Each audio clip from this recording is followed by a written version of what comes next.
我叫苏婉，是一名专和遗体打交道的入殓师。不过今天我应聘了一座7号私人古物馆的夜班，兼职保安，因为他们给的实在太多了，日薪1万。哎，你怎么烧掉了？烧了这合同才算生效。苏小姐，欢迎入职7号私人古物馆，记住干满1个月给你结算工资，不然除了要赔上天价违约款，其他后果你也自负。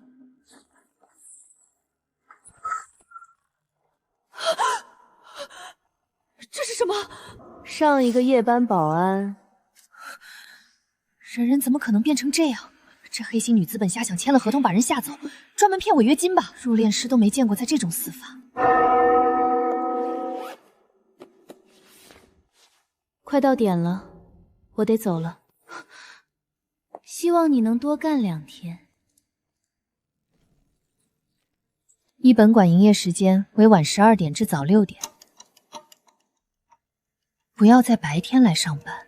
如果看到唐三才郑木寿的眼珠子在转，请立刻用红布盖住他，绝对不要和他对视。3、气血欲簪，如果听到女人哭，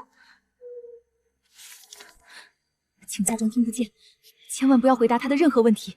4、5手同事的头找不到了，如果他向你讨要头颅，把你桌子上的假人模特头扔给他，然后锁死工作间的门。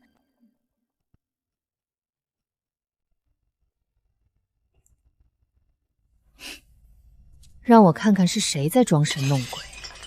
我一个入殓师，连碎成8块的尸体都敢大半夜一个人放，什么阴间场面没见过？这破古物馆怎么所有的东西都是残缺的？老板，这儿有监控啊，这可不是我弄坏的，别想扣我工资。唉，职业病又犯了，承重不够，得打个金刚锁。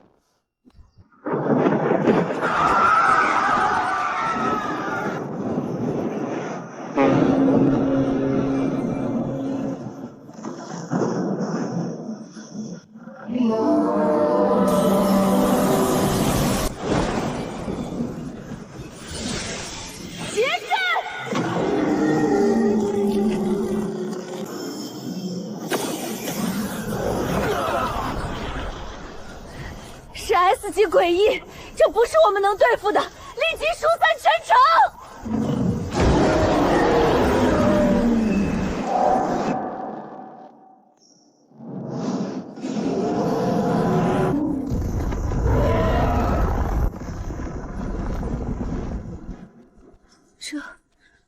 这是什么力量？还是有点歪，立不住，得上吊架固定一下。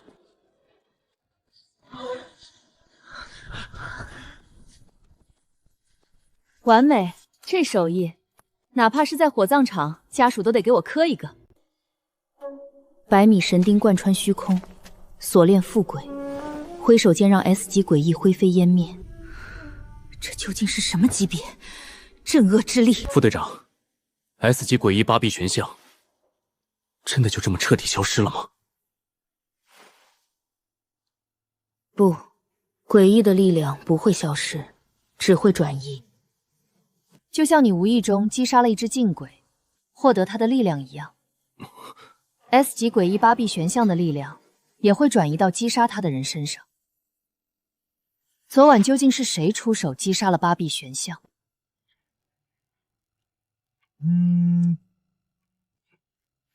谁啊？晚大新闻，昨晚半个城区都戒严了。听说就是照片里这尊 S 级大诡异搞的鬼。现在消息全网封锁，这是我朋友拍下来保存的，牛逼吧？这不就是我昨晚修的那尊破铜像吗？这是被谁 P 图放大了，加点闪电特效吧？堂堂还真是什么八卦都信。别什么八卦都信，少信这些无聊的合成谣言。不过话说回来，真奇怪，上了一晚上夜班，不仅不累，反而觉得浑身有用不完的牛劲。不对啊，什么时候多出来个第5条？哼，该不会是有人知道我把那破铜像给修好了，连夜进来加上了这一条，准备赖着我吧？苏小姐，你还活着？当然活着，不然你见鬼了！能安全度过第一天，不错。温秘书，这守则怎么还莫名其妙比昨天多了一条？是不是你们偷偷加的？别多问，你只需要无条件遵照守则上的每一条去做就行了，这样你才能活得更久。哎，我已经把那个铜像给修好了。我必须声明，那铜像我接班的时候，它本来就是碎裂的，可不是我打碎了才修复的。你们资本家可别想用这事儿扣我的钱。什么？你把芭比悬像铜像修复了？走，快带我去看看。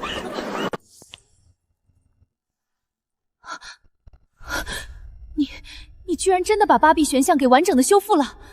那自然，从小我就有个说不清的本事，不管什么残缺的东西，只要看一眼，我脑子里就能立刻知道它原本完整的样子。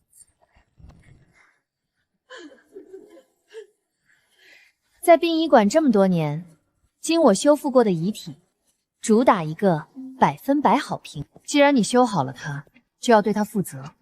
如果它再坏了，那出现的后果也都要由你自己承担。喂，不是吧？这东西本来就是坏的，是我给修复好了，凭什么它再坏了要我承担后果？你不会是想找借口扣我工资吧？还有，我倒想问问你，我把它修好了，我有什么好处？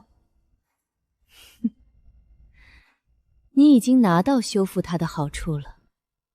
什么好处？我拿什么了？漂亮女人最会骗人，这女的不会想空手套白狼吧？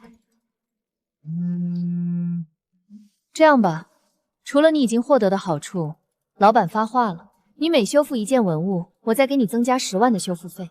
10万一件？哎呀，温宁，那感情好啊，早说给钱不就完了吗？这事儿咱们好商量。要是这样的话，你放心，只要钱到位，我能把你这古物馆里所有的文物全都给修好，包你们焕然一新。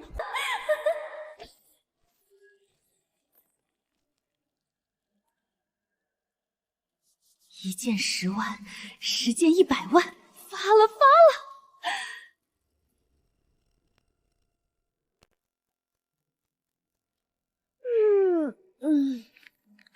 又是一天夜班开始了。今晚除了值夜班，我还能再修一件文物。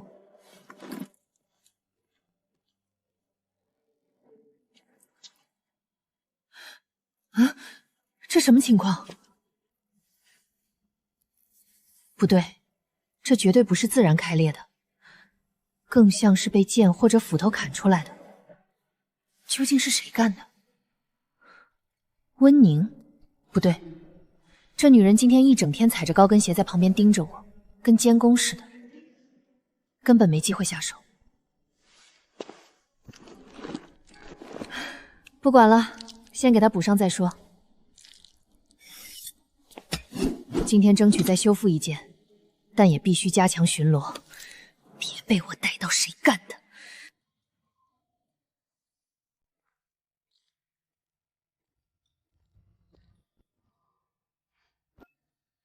就你了，缺口不大，好修得很。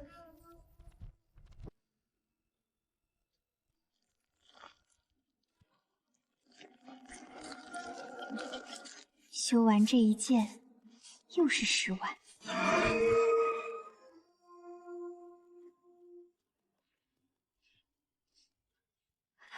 10万块，10万块，10万块，10万块。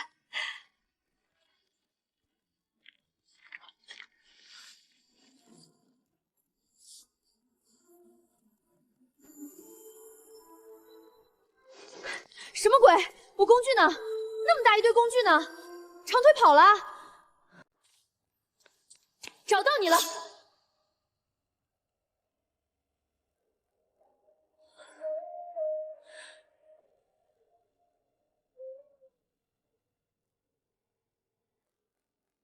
没人。破坏芭比修罗铜像的，和偷拿我工具的，很可能是同一个人。对了，我去查监控，不就一清二楚了？第6条，在你修复一件文物之前，请务必先看一看它旁边其他文物的反应。这又是谁在装神弄鬼？我修个文物还要看周围其他文物的意见。你的意思是，其他文物把我的工具给偷走了？扯淡！一堆破铜烂铁还能成精了？绝对有人在背后搞鬼，别让我揪出来是谁。查一查监控，一切就水落石出了。怎么回事？信号断了？难道监控也被人动过手脚？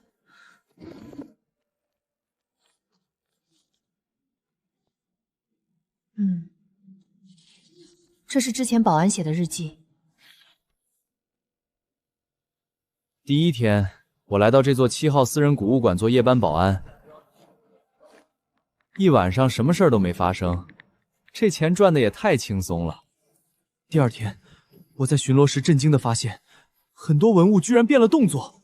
那尊青铜俑的手臂抬高了，仕女图里的眼睛盯着我。啊！他们之前明明不是这个动作的。第三天，我将这件事告诉了温宁，他说我夜班太闲，脑子容易胡思乱想，让我如果夜班闲的没事，可以去修一修那些残缺的文物，还会额外再给我一笔丰厚的费用。第4天，为了钱，我开始修那面残缺的青铜古镜，但是他们不想被修好。当晚，一把青铜剑突然从斩鬼里飞出来，擦着我的头皮，差点扎进我的脑袋。我明白了，我不该修那件东西。我看着那面镜子，我的手指开始变硬，变成白色，就像瓷器一样。我正在成为它的一部分。如果按照日记上写，前台那一堆白花花的碎瓷片，真就是上一个保安。这样解释似乎一切都说通了，包括我的工具为什么会被偷。但是，这也太扯淡了吧！对啊，我刚才修那面破镜子的时候，脸也对着镜面照了半天，手指也摸了镜子，我怎么一点事都没有？谁？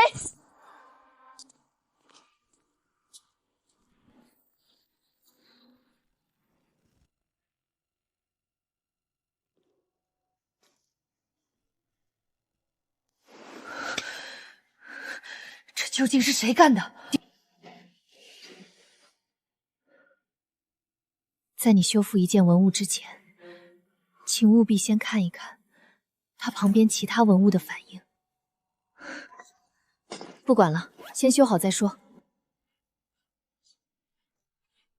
真是我多虑了，我居然会信那破守则上的鬼话。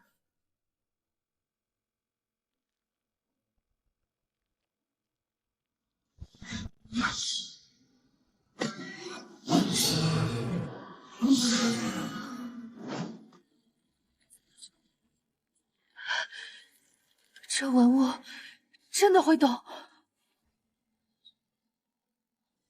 我什么时候有这么快的反应速率了？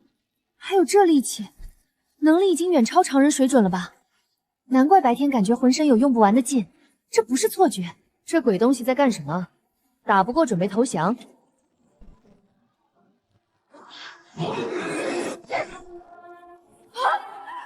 还能这样？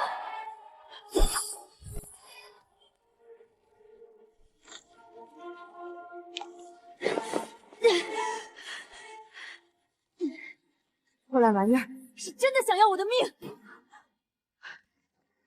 不干了，36级走为上！这是博物馆还是鬼屋？还带偷袭的！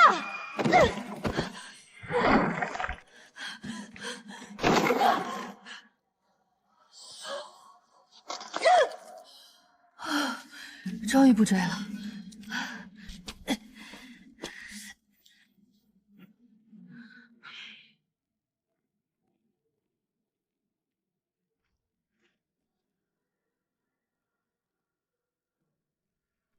可惜了，全都是残破的。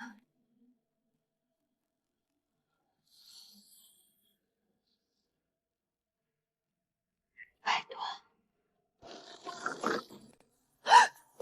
你笑了！这地方也很邪门，这破古物馆没一处正常的地方。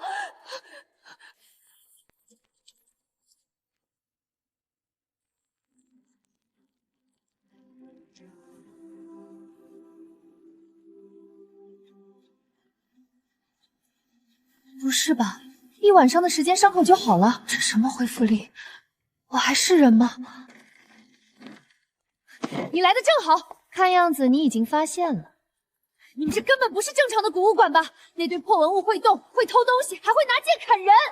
这哪是夜班保安，分明是拿命上班！我不干了，给多少钱都不干了。苏小姐，单方面毁约可是要赔偿1000万违约金。1000万，把我卖了都不值1000万，大不了我去当老赖，总比把命丢在这里强。美女，现在想不干就能不干吗？你修复了八臂修罗，你也亲眼看见了，那些东西根本不想被修复。你留在这儿，他们还有所忌惮。可要是走了，他们可是会跟着一起走哦。你少拿载这些话吓唬我。好啊，那你可以试试。不过，只要你愿意继续留在这里，从今晚开始，你每修复一件文物，报酬翻10倍。10倍？之前是一件10万，10倍，那岂不就是100万？干了！人为财死，鸟为食亡。不过，你必须告诉我，这博物馆到底是什么鬼地方？为什么那些破铜烂铁全都会动？这里是不是真的在闹鬼？苏小姐，你的问题太多了。在这个地方，真相是最昂贵的东西。你想知道答案，可以。你每成功修复一件文物，我就回答你一个问题。今晚祝你好运。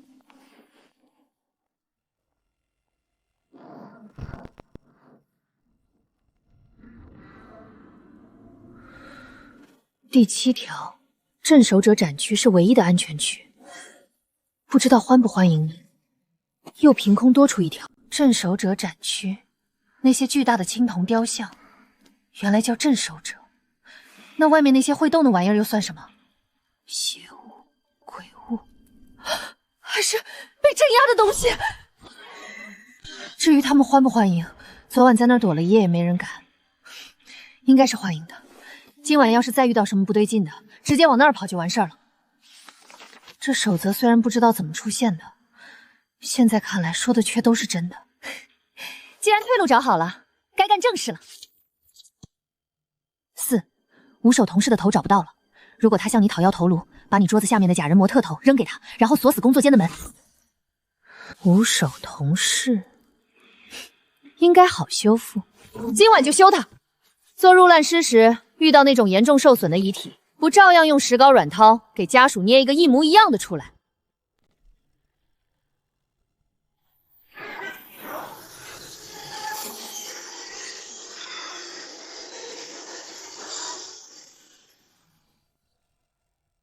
没有原装的，我就亲手给你造一个新的。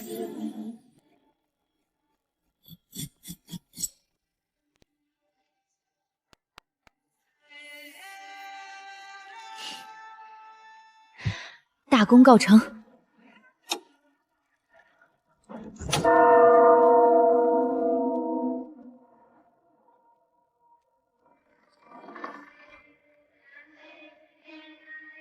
来了。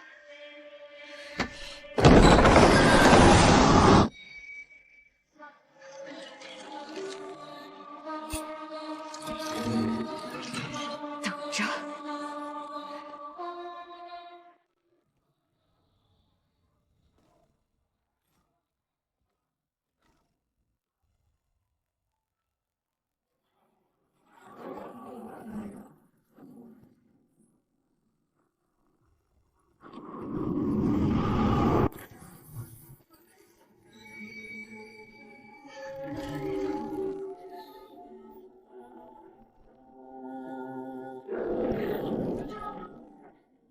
行，要头是吧？原装的没有了。蛋哥给你捏了个一模一样的。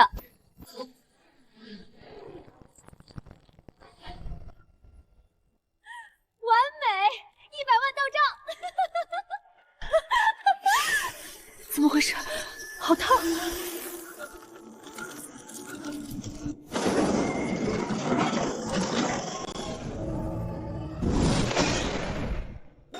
！A 组失联 ，B 组防线崩溃 ，C 组全员生命体征消失。我的身体在哪儿？把你给我！近72小时内，全市诡异事件暴增3倍，其中最危险的一起，代号已确认为青铜头颅。目前为止，总部已折损3名 A 级镇灵师，7位 B 级镇灵师。单单是一颗头，就已经有 S 级强度了。不是可能，是已经确认。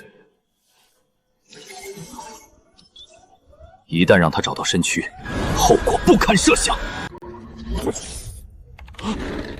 目标消失了！什么？消失？怎么可能？不是隐匿，是彻底失去诡异反应了。调出最后画面。我的身体在哪儿？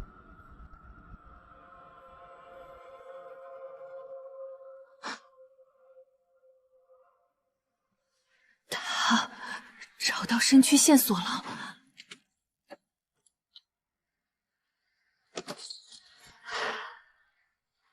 真的变成死物了。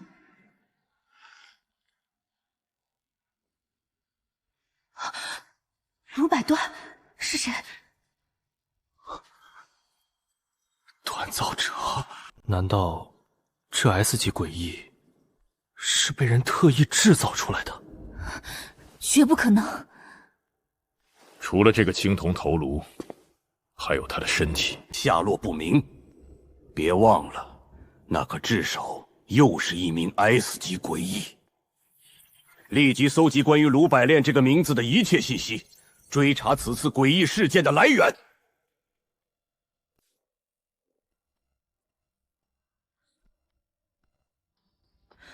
我可是夜班保安啊，连打扫前台卫生的活都让我干。这是什么？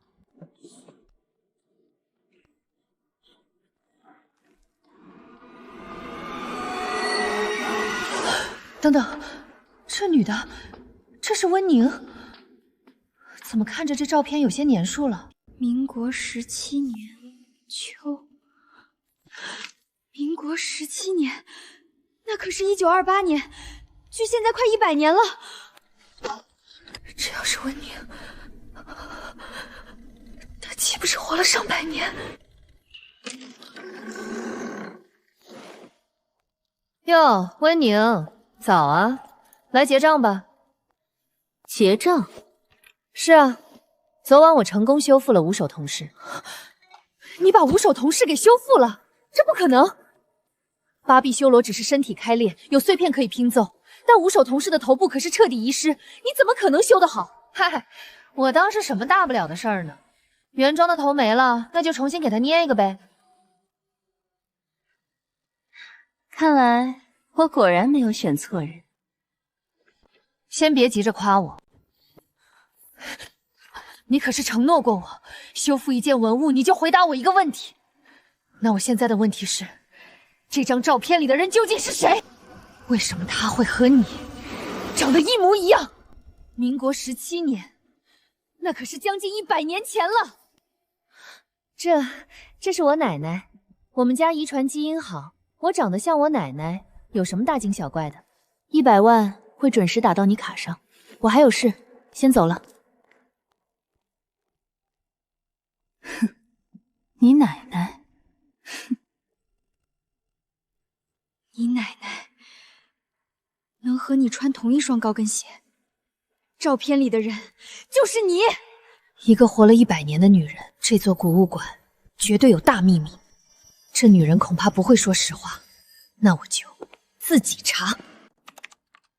这古物馆有不少年头了，网上总该有点什么消息吧？一点痕迹都没有，这可是市中心的建筑。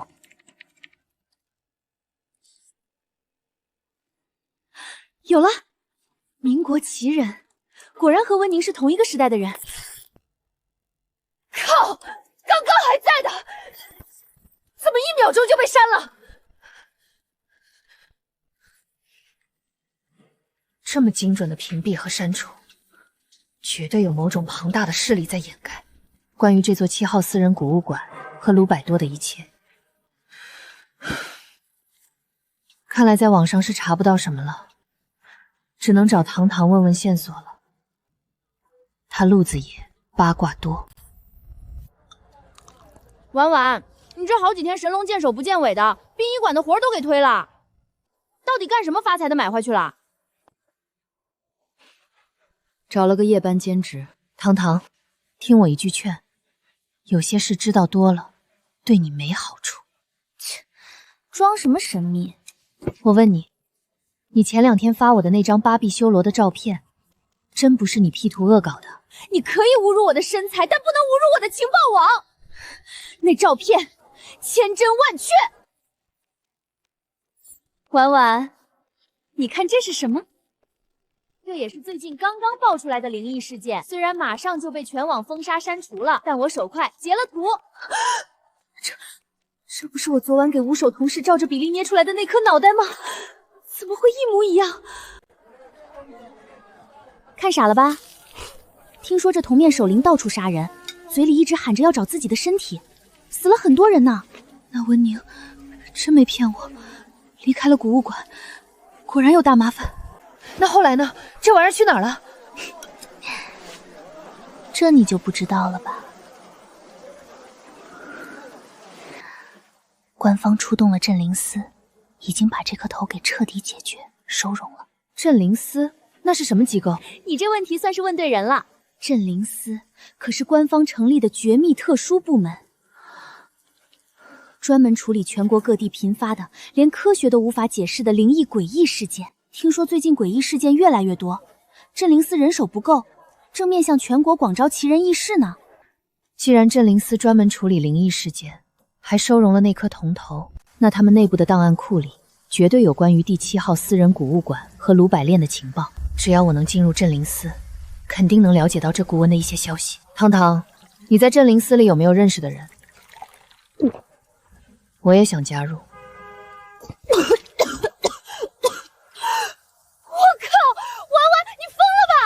可是官方的特殊部门，里面全都是能飞檐走壁、降妖除魔的大佬，我上哪儿去认识那种大人物？你不是说他们在广招奇人异士吗？招是招，但门槛极高，只要你能证明你自己拥有特殊能力，通过镇灵司考核，就能破格加入。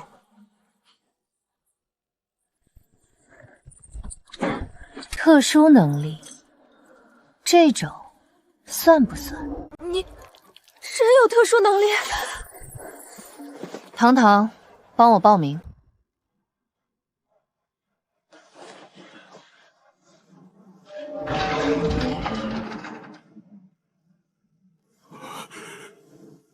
那钟里面好像有什么活物在盯着我们看。我一来就感觉喘不上气。这镇恶司的考核到底考什么？欢迎来参加镇恶司的选拔，我是本次考核的主考官，镇恶司副队长凌霜。镇恶司招录新人的规则很简单，强者留下，弱者淘汰。看到那个钟了吗？里面捆着一只 A 级诡异，代号十面。疯了吧！A 级诡异，那可是能摧毁半座城的恐怖怪物，就这么放在这里？安静！考核期间，镇恶司只会解除他部分封印，让他释放出轻小一部分诡异气息。能承受住 D 级诡异气息者，可成为镇恶司见习镇恶师；能承受住 C 级诡异气息者，可直接成为正式 C 级镇恶师。若有人表现优异，能承受住 B 级诡异气息，可直接认证为 B 级镇恶师。敢问副队长，你是什么级别的镇恶师？我们林副队长可是 A 级镇恶师，整个镇恶司能达到这个级别的，也是凤毛麟角。对于你们这些菜鸟来说，能在开始承受住 D 级诡异气息不被吓尿裤子，就算祖坟冒青烟了。A 级镇医师，听这口气 ，A 级已经算天花板级别的大佬了。不知我能通过什么级别的考验？考核现在开始。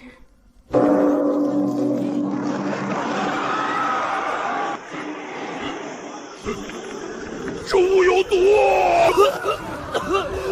啊！我的脸好痛！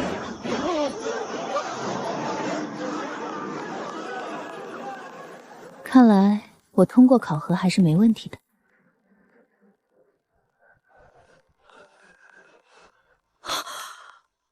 这么夸张的吗？继续开放到 C 级。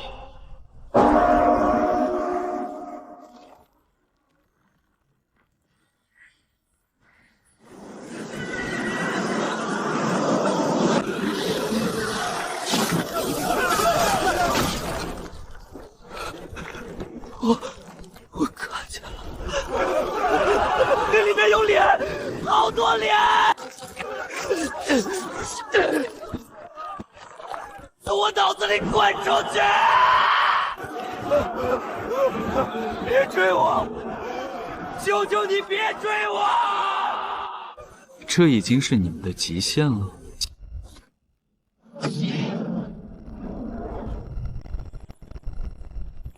赶紧滚出去！不要耽误我挑战更高难度，直接将难度提升到 B 级。副队长，真的要开到 B 级？那可是有我在，出不了事。把脸给我，你的脸真很完整，让我吃一口。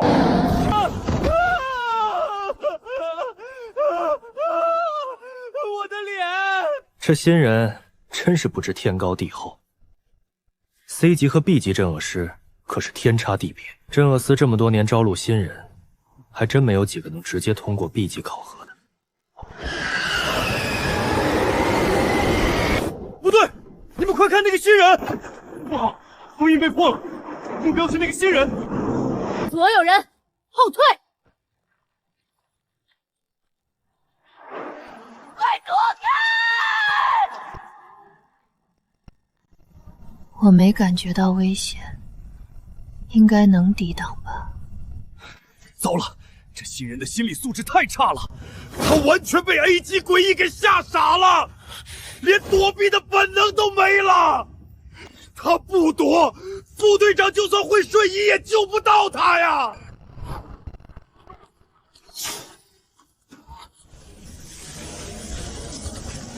住手！滚回去！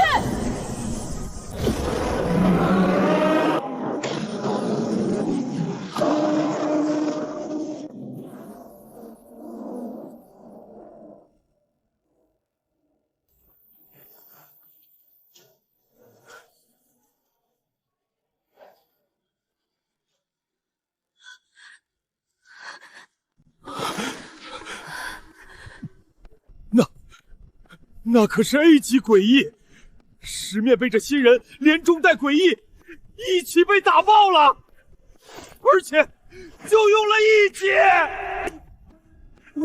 我们是在进行新人考核吗？他一拳把 A 级考题给打没了。没记得自己在博物馆中有这么厉害的力量啊！婉婉，恭喜你，你通过了新人考核。正式加入镇业司，镇业司高层一致决定，将你认证为 A 级镇业师。A 级镇恶师是镇恶司绝对的核心力量。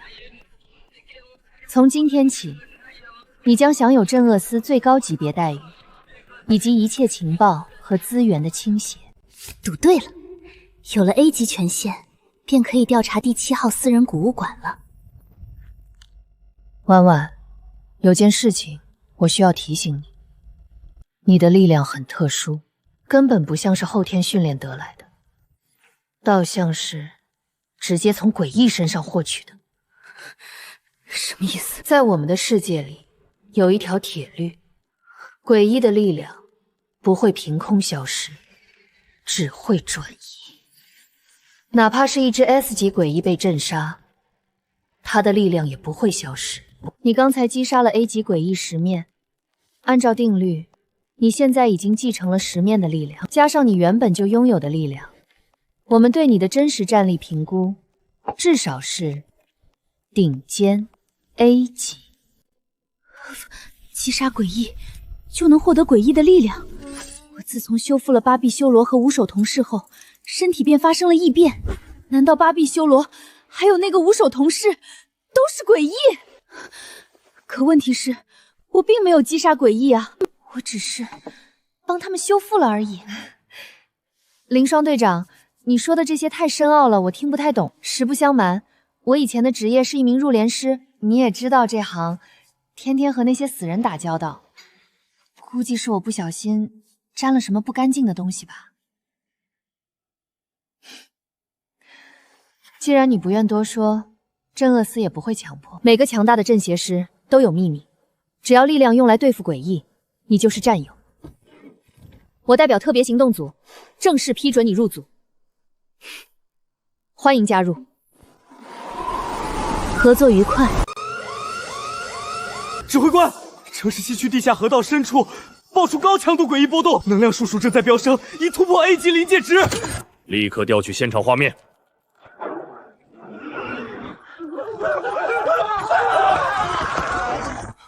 初步代号确定为锈蚀铁蜈蚣，目前有2支下井检修的市政工人团队遭遇袭击，伤亡惨重，必须立刻把他拦在地下，绝不能让他窜到地面街区。立刻通知苏队长，让他带领特别行动组即刻前往地下河道进行镇压。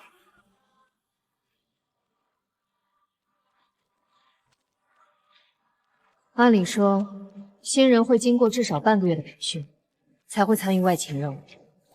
但眼下情况紧急，而且我显然不能把你当做普通的新人来对待，希望你能理解。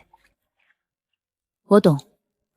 兄弟，这可是实战，面对的是货真价实的 A 级诡异，可不像考核时打靶子那么简单。你待会儿可千万别腿软啊！停！他就在前面，准备战斗！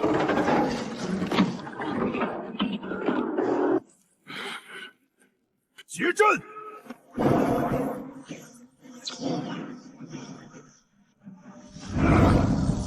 去！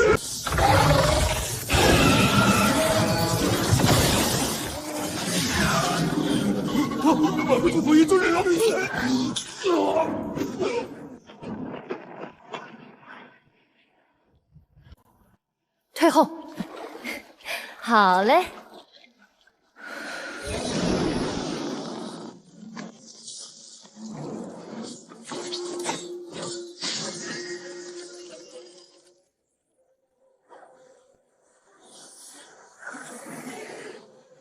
斩！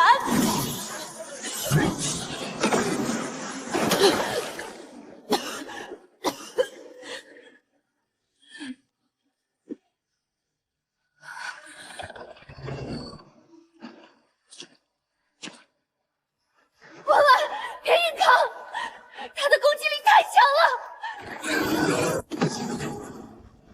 天哪 ！A 级诡异的全力一击，连他防御都破不开。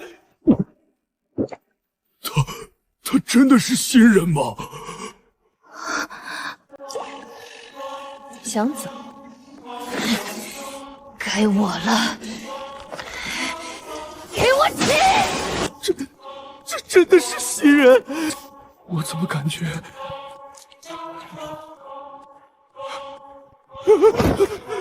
他比诡异更凶残！还敢龇牙！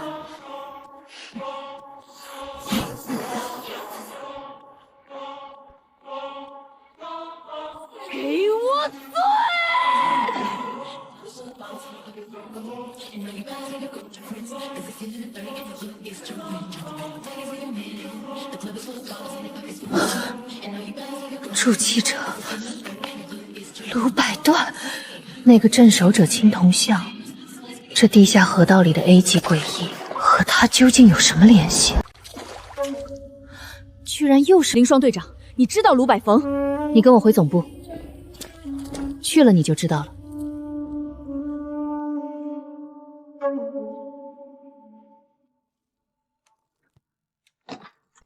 你看看这个，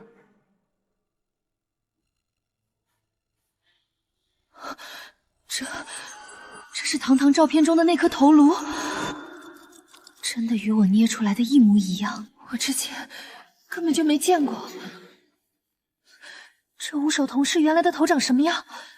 这究竟是巧合，还是怎么回事？你怎么了？见过这东西？没有，只是觉得这青铜头部的造型太诡异了。这是被一位神秘镇恶师一击秒杀的 S 级诡异，和刚才那只 A 级蜈蚣一样，他的身上也刻着这个名字。林双队长，这个卢百断究竟是什么人？根据镇业司目前能查到的外围资料，卢百断是一位活跃在民国时期的奇人。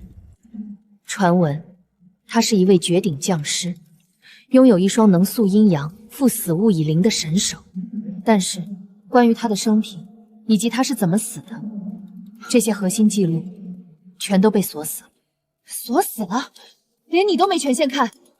不仅是我，就连总指挥馆都无权直接查阅，因为所有关于卢百变的经历都被归入了一个代号为第7号镇异工程的 SSS 级绝密。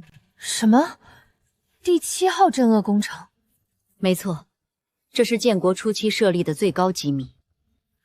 我目前已向京城总司申请了部分查阅权限。可是无论 A 级诡异嗅闻无影，还是这个铜面守灵，明显都和这卢百上有着分不开的关系。无论如何，我们都应该加紧去了解关于卢百变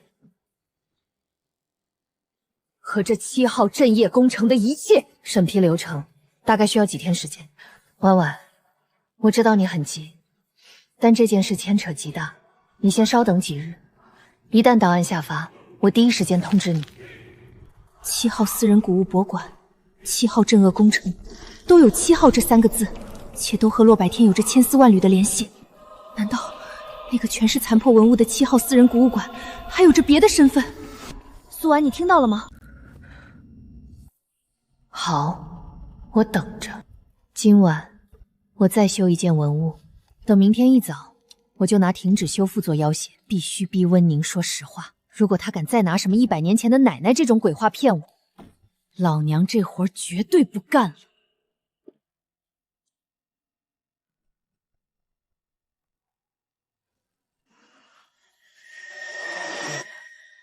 遗失，果然，今天白天在地下河道遇到的那只 A 级诡异嗅闻无影，居然真的是这古物馆里跑出去的。可为什么在古物馆这么小的摆件，跑出去后，居然能变成10几米长的恐怖巨兽？这古物馆里的东西虽然也会动，会伤人，但无论是体型还是力量，跟外面的 A 级、S 级诡异比起来，简直是天壤之别啊！这到底是怎么回事？1个、2个、3个，足足30多个带有仪式标签的空展牌。这岂不是意味着，至少外面还有30多个像铁木猴、铜面守灵那样恐怖的诡异在四处杀人？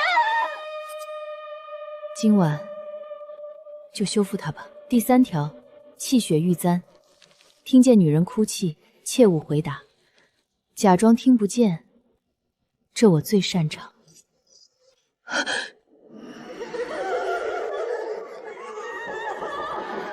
你能看见我吗？工作室绝不分心。你为什么不理我？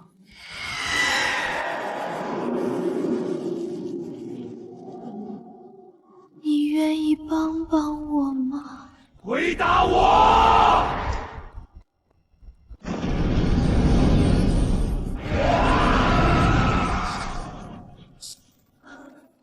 不，搞定。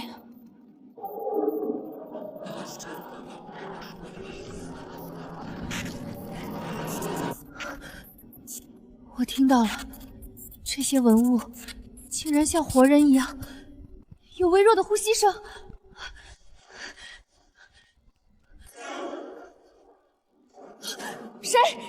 谁在叹气？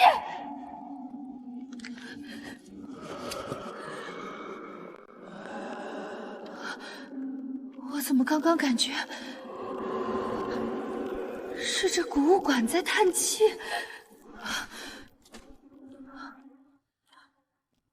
这破古物馆不仅每一件文物都会动，难道连这座建筑本身也是活的？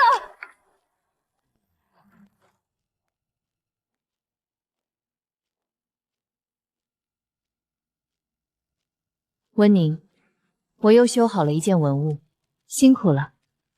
100万的修复费，稍后会按约定打到你的卡上。钱自然是一分不能少，但不仅仅是钱。按照约定，你还得回答我一个问题，而且必须是真实的回答，别再拿什么奶奶的照片。这种鬼话来糊弄我！如果你今天再敢骗我一个字，我保证，以后不管你给多少钱，我都绝对不会再修这馆里的任何一件东西。你想知道什么？这座古物馆究竟是什么来头？它和7号镇恶工程到底有什么关系？你怎么会知道7号镇恶工程？这就不用你管了。现在把真相告诉我。你既然知道了这个名字，那就告诉你吧。这座私人古物馆其实是一座坟墓。坟墓？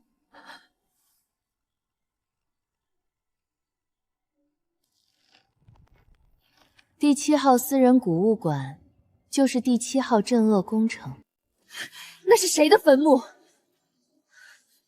还有卢百殿呢？百殿到底是谁？他在这一切里扮演着什么角色？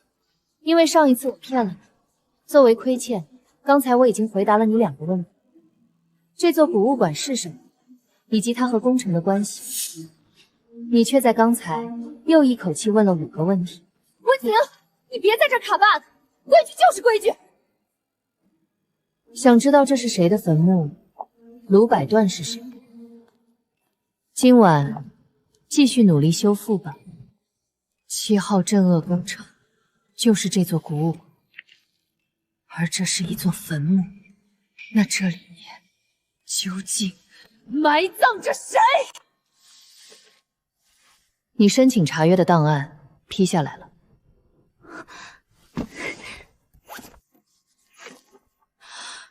终于拿到了。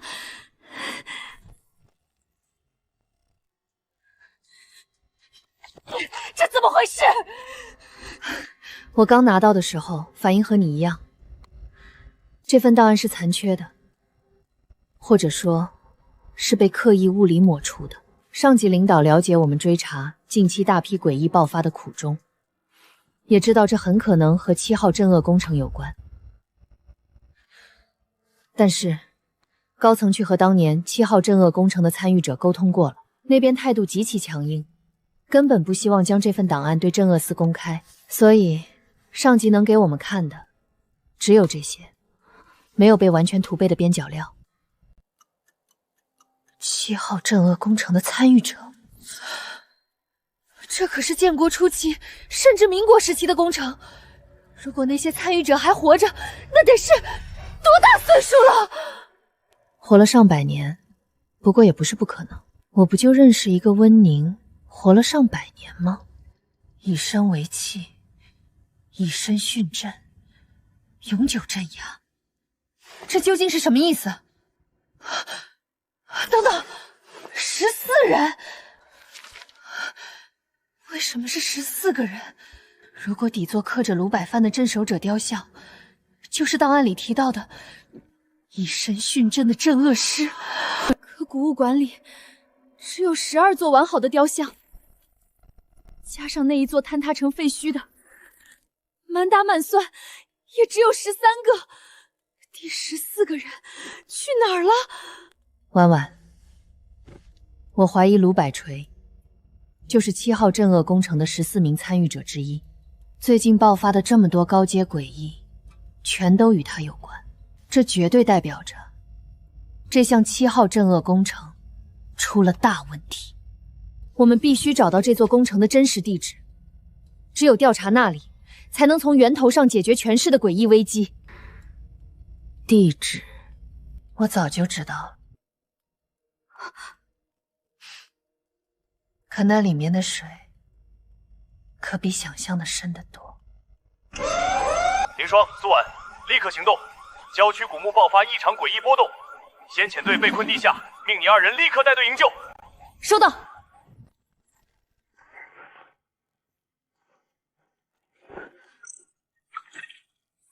磁场全乱了，诡异干扰太强，探测仪根本找不到先遣队的位置。把手电筒关掉，让我来。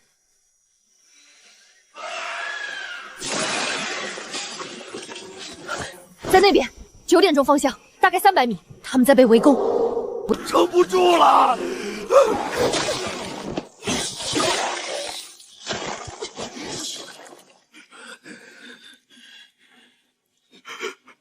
苏婉，你们终于来了！你们看这墙上，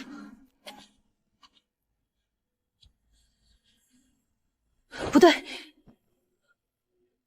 这些符文的纹路和走势，居然和古物馆穹顶展厅里那些镇守者雕像脚下踩着的金色纹路同出一源。这里，这个凹槽的大小、形状，和古物馆里那些标着流失的展台底座完全一模一样。这里根本不是什么古墓，这里是曾经存放过古物馆的文物。苏婉，你看这儿，你们把我关了50年，现在我要毁掉你们的心血，这是什么意思？这个人绝对和7号私人古物库有着极深的关联，甚至和那些流失在外的文物有关。副队长，这2样东西能否让我借用一段时间？借用这2样文物？没错，这2样东西对我有大用处，但我目前不方便解释。这次营救行动你立了大功，我可以做主，让你带走这2样东西。多谢了。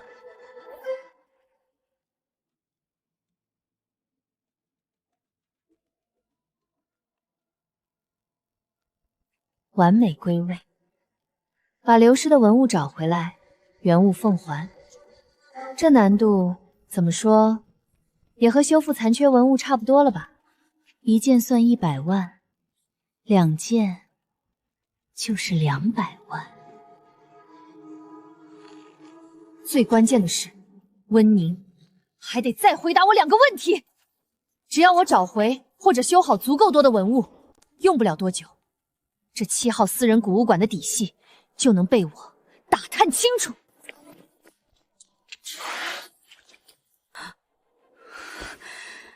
又消失了。这个苏婉，一到晚上下班，行踪就变成一片空白。我明明一路跟着他的路线追踪，可为什么每次一到这片老街附近，他整个人就像是凭空蒸发了一样，无论如何都找不到任何痕迹。他一加入镇恶司，立刻就动用 A 级权限去查第7号镇恶工程，拥有那种恐怖的力量，却偏偏对诡异法则一无所知。苏婉，你究竟是什么人？1、2、3、11、12，加上这尊碎掉的，一共是13座雕像。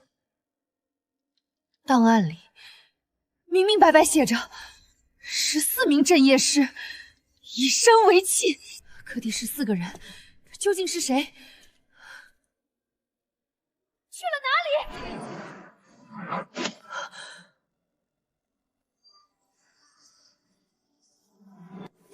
还敢来找麻烦！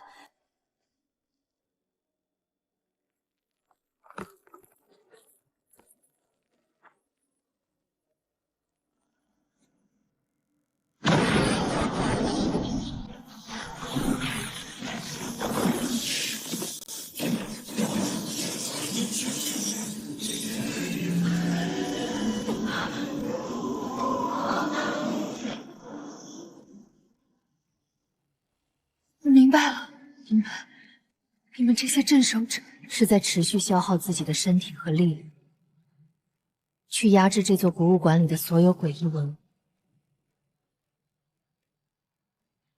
你身体碎裂，是因为力量被掏空；那座坍塌的雕像，或许也是因为力量耗尽而彻底死亡的。刚才是你在保护我吗？铁匠卢百段，舞狮周铁柱，陶匠倪翁，织女云锦娘，琴师钟离贤，书法家莫千秋，石雕师石不语，漆匠朱旭明，玉雕师毕恒，木匠班鲁生。班鲁生，铸造、绘画、雕刻、织织，这是漆艺。琴音书法、石雕、玉雕、木工、制陶。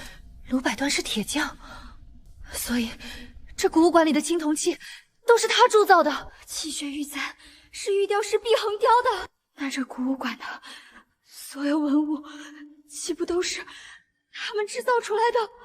无怨画石，镇守100年，后来者勿悲，吾等无悔。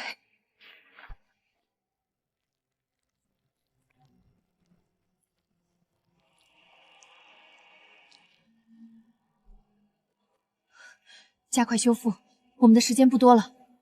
不对劲，之前守则上凭空多出来的提示，全都是那种印刷体文字，可这次的字迹潦草急错，明显像是手写的，而且连颜色都不对，这更像是血书。你到底是什么东西？我靠！你这灵鱼手卷居然是活的！还能听懂人话，回答我的问题。既然你能交流，那好，我问你，究竟是谁创造了你？那你告诉我，这座古物馆究竟是什么？地下到底埋葬着谁？第14个镇守者又在哪儿？去问他，他是谁？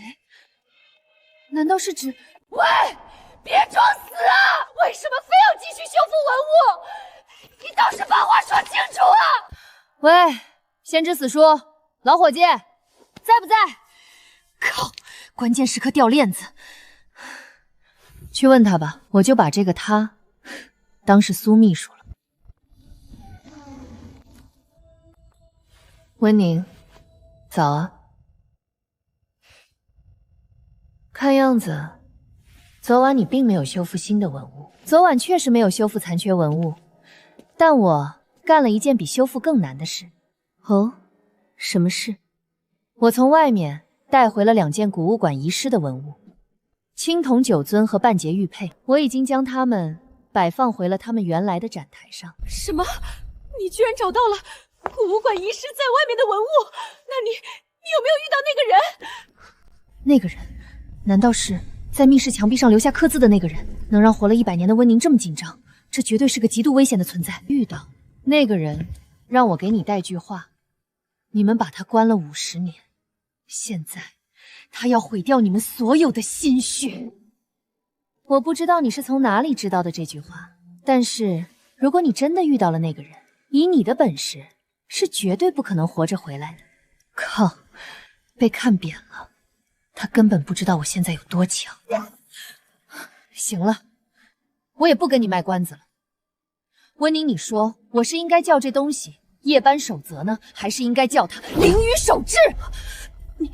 你居然和他沟通过了？他对你说了什么？他说让我活下去，继续修复。他还说有任何问题直接来问你。温宁，大家打开天窗说凉话吧。我知道你们的目的就是要求我继续在这个古物馆中修复文物。我可以同意继续替你们干着卖命的活儿，但前提是你必须解开我所有的疑惑，不再有任何隐瞒和欺骗。既然连他都愿意指引你，看来他真的接纳了你。我答应你，你想知道什么，只要我知道的，我都告诉你。第一个问题，这座古物馆里的残缺文物到底是什么东西？还有，为什么我在修复这些文物的过程中，会莫名其妙的获得强大的力量？苏小姐，你不是已经加入镇恶司了吗？镇恶司的那条铁律，你应该早就烂熟于心了吧？诡异的力量不会消失，只会转移。没错，在这个世界，诡异是永生不灭的。想要彻底消灭一只诡异，唯一的办法就是封印。而你修复这些残缺文物的过程，就等同于再重新封印它们。封印就等同于击杀。所以，当文物被你修复完整，诡异被重新封印的那一刻，他身上被抽离的力量，自然就转移到了你这个修复者的身上。这就是你为什么会不断变强的原因。好，那我再问你，既然这些残缺文物全都是极其恐怖的诡异，为什么那些流失在外的文物拥有毁天灭地的力量，但在这座古物馆里，它们却只局限于一件小小的死物，甚至大部分只能极其微弱的动一动？还有，连我自己的力量，在古物馆里和在外面都有着极其巨大的差距，感觉在这里面，我的力量被压制了一大半。因为这就是建造这座第7号私人古物馆的根本原因啊！在这座古物馆内，所有诡异的力量都必须被绝对镇压。诡异的力量被镇压。苏婉，你仔细想过没？这座古物馆为什么偏偏只有5个大展区？青铜区、玉器区、字画区、陶瓷区、兵马俑区。这有什么讲究吗？因为这5个展区的布局是完完全全依照道教至高阵法5岳真形图修制而成的。这座古物馆本身就是一座极其庞大的封天绝地大阵。你看到的那些镇守者雕像，就是这座大阵的力量源泉。100年来，他们不生不死，化作青铜石像，一直都在源源不断的燃烧自己，为这座阵法提供力量，死死镇压着馆内成千上万的诡异。苏婉，现在你已经知道了一切，镇守者们的力量已经快要耗尽，这座大阵撑不了多久了，所以之前的规矩作废。从今晚开始，你不再是每天只修复1件，而是每天至少修复10件。1天10件文物，我靠，这可是玩命啊！他们会集体把我撕碎的。你放心，我还有所有镇守者，哪怕拼尽最后一丝底蕴，乃至这座古物馆本身，都会全力保护你，帮助你。苏婉，我们没有时间了，那个人快要来了，你必须以最大的努力、最快的速度，尽快修复完这座古物馆内的所有文物。只有不断修复，你才能不断变强，直到你完全获得12座镇守者的传承力量，成为当世最强的镇恶师。只有那样，你才能接替他，彻底终结这场持续100年的噩梦。1天10件是吧？行。既然这摊子事儿落到了我这入殓师头上，我就把这座坟墓里的东西一件一件全都给他们料理得干干净净。